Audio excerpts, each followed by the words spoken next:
about what makes a Marshall Motley Scholar a Marshall Motley Scholar, I don't only think about the kind of work that is being committed to, but how the work will be done.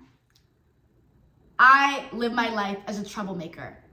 The late John Lewis said, "We must make good trouble." To me, that means making our systems that are inequitable and unfair more just and more humane. I'm doing this work. But I choose to do this work in a way that is joyful, community-centered, creative, and collaborative, because my goal isn't just to sustain our civil rights movement, but to grow it, to bring others into this work, into the good fight of troublemakers. In my written application, I talked a lot about my upbringing in Montgomery, Alabama, and my years as a student at Duke University, where I've been a troublemaker. Now I would like to talk about my past 2.5 years, where I've lived for the first time outside of the South. In California, I've worked as an educator and a policymaker. As an educator, I've seen how the struggles facing Black communities all across the country resemble one another. Our students are struggling, and they've been struggling, but the struggling has been made worse by the COVID-19 pandemic and our inability to grapple with the effects that it has had on our young, curious learners.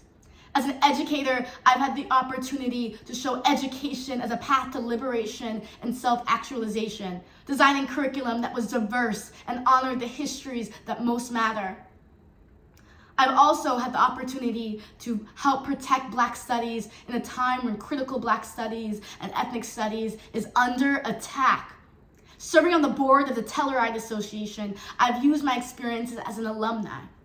At 16 years old, I embarked on a Black Studies summer program that was funded by Telluride, and that introduced me to Black scholarship that wasn't being taught in my classroom back in Alabama. Now I think about how we can use our resources to fund and sustain Black scholarship and give that access to young learners. As a policymaker, I've gotten to bring folks into the work of local government, helping design affordable housing policy, reparations processes, mental health programs, and criminal justice reform. I've done this work always believing in the power of collective action and imagination. I've helped imagine how we can use tax defaulted properties to spur affordable housing development, how we can serve the needs of those unhoused, and how we can serve the needs of those in jail before they are released, before they are incarcerated. I want to continue bringing the lessons I have learned and will learn in making good trouble in the South. As a Marshall Motley Scholar, I commit to doing this work joyfully and with community at the heart of my mission.